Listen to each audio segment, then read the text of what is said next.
Hey everybody, welcome to Keilen Corner. I'm Brandon. And I'm Michaela. Thank you so much for joining us today. We are new to this.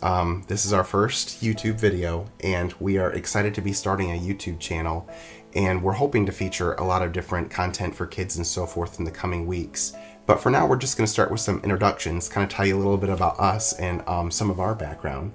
I was number 8 of 10 kids. I used to think that was a large family. It is large. But anyway, was homeschooled, and my family did a lot of music together growing up. I played the violin when I was younger, and then when I got into high school years, I switched over to a band instrument, euphonium. I really enjoyed that a lot. But yeah, that's just one thing my family did together and really was a big part of my growing up years. Well, I am number 2 of 19. I am the oldest girl in my family. And one of the first questions we always get is, what was it like growing up in a big family? But quite honestly, it's all I've ever known. So it was just fun. Always had a playmate. It was just life, and it was wonderful. Growing up years for me, my favorite thing involved a new baby. Just the next little one was such a delight, and mom let me be a part a lot in the growing up years, just getting to nurture and play with and have fun and be a part of the family. So that was just a highlight, growing up in a big family. I'm very good at it. I love it. Love children so much. At 16, through different incidents, I found out pretty quickly that I wanted to be part of the medical field. And as soon as I graduated high school, went on to get my EMT license and volunteered through the fire department for the next 6 years. And just one of my favorite things that I got to be a part of, and still love everything involved in the medical world.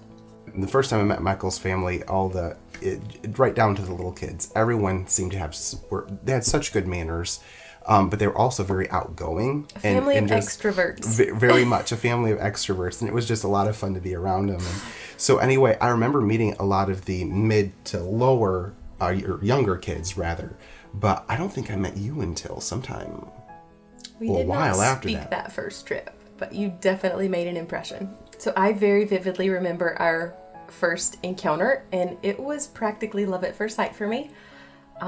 We were both homeschooled, so part of some of the same homeschool groups. My dad would speak at different events or revivals or conferences that Brandon was also part of. So that was kind of how we started getting to know each other, was being at these different events together. But the very first time I saw him, it made such an impression. He was different than any other 19-year-old I had ever met.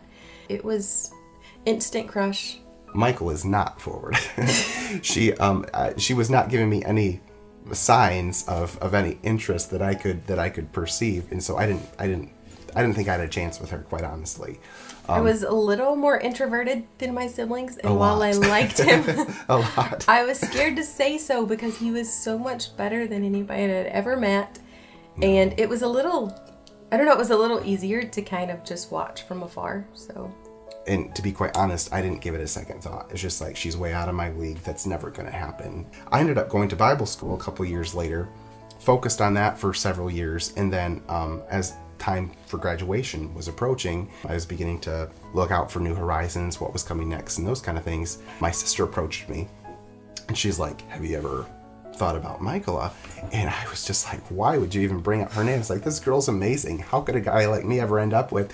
And but anyway, the conversation did make me think. It was just like, is that even a possibility? Because I respected her as a person very much and thought she was amazing, but I just didn't think I had a chance.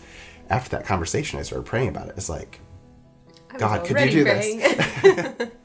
So anyway, the Lord started opening up doors. He started giving green lights. And by the time Thanksgiving came in 2013, the day after Thanksgiving, I called her dad asking if this was something that, would be okay. Could I pursue a relationship with her? I think I woke him up. He sounded a little groggy over the phone, which might have been in my favor. I'm not sure. But he's like, well, I'll pray about it and I'll talk with my wife and get back with you. And they called me later that day and said, it's a green light. So I was super excited. My mom called me very early in the morning. I had not been able to travel with the family on Thanksgiving.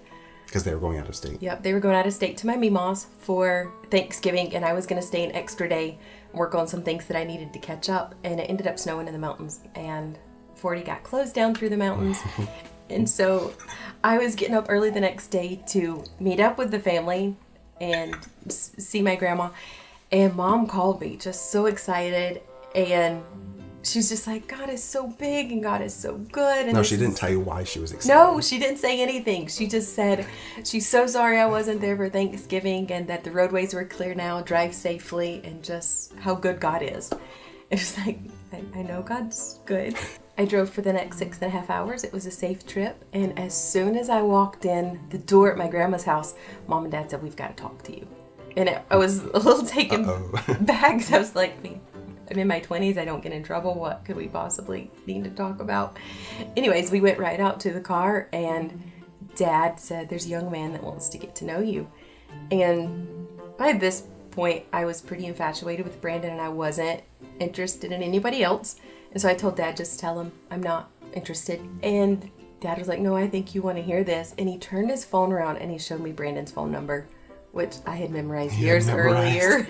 And I was just shocked. I just burst out crying. My dad's a crier. He started crying. He's so excited for me. And my mom she's just beside herself with excitement, and she's giddy. And they told me that Brandon was going to call me in a little bit, and was I okay with that? And I was very okay with that. So they're like, we're just going to go back inside. We're going to let you talk with him, and then you can tell the family after you've talked, or however you want to handle it. So it was just one of my favorite memories to this day. That was when our relationship officially started. And then we ended up getting engaged in 2015. April of 2015. Washington, D.C. It was beautiful. It was just gorgeous. The cherry blossoms and everything. What a surprise. Oh, in answer to prayer. I started praying. I was like, Lord, can you please provide beautiful cherry blossoms here on this day? And he answered, because it was peak. He did, but was able to propose to Michael, and she said yes, much to my delight. Yes, I did. I was so happy. And 4 months later, we were married. I was just so ready to be married and so excited and so in love. And I had 3 siblings that were already married. So Zach was married, Aaron was married, Alyssa was married. They had all used the same wedding coordinator, and things went smoothly. So I was just like, let's plan this and get married. Why wait? I was so happy. So we were married in August of 2015, and then moved to Illinois, Chicago area. We're there for several years. We started our life together in Chicago, which was a huge culture shock for me. Winters were so cold and long. Traffic was insane. It was just a whole new world for me. It was wonderful just being us together and meeting new friends, going to a new church. A lot of things were amazing, but it was definitely culture shock in the beginning. And after a few years of marriage, I started really wanting to go back to nursing school to further my education, and looked into different schools, and it was just going to be much more cost effective here in Tennessee. Brandon said, why don't we just pray about it and take the entrance exam and see how God directs. If you get accepted, then we can, look into moving and just take it a day at a time. So we drove down here, took the entrance exam, and really shortly, I got an acceptance letter, and that was so exciting. She passed with flying colors. I was so excited. My dream was to be able to help care for my grandparents as they aged.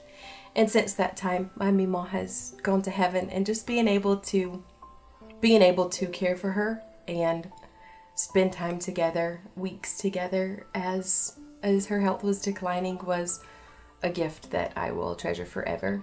That was the reason for me wanting to go to school. I've been able to use it in a lot of other areas, and to see that dream fulfilled. Looking back, I can just see how God really ordained the timing of it all, and the blessing of getting to be with her more and actually care for her in a medical way before she went to heaven. So Michael's nursing was kind of the catalyst that brought us back to Tennessee. But during our time here, we've been able to get involved in our church in the children's program, which has been a lot of fun. Kids there are a lot of fun. But one thing we noticed during our time there is that when I would help teach, I love to draw, and so I would incorporate that in the lesson time. And when I have done so, the kids really seem locked in and to enjoy it when that is incorporated. So we started talking about that, and we're like, is there a way we can use that would be a blessing to more people outside of the classroom once a week? And so in coming weeks, we're planning on releasing some videos that incorporate some drawing with some story time, some whiteboard videos, some art lessons with the boys, Judson and Jeb. Yes. I think you'll enjoy those. Also some craft time you'll be doing as well. So we have a lot of exciting things coming up. The plan is to release a video once every Saturday, so a weekly release. Thank you so much for taking a few minutes out of your day to listen to our story and some of our background and vision going forward. And we hope to see you next week. Thanks for joining us.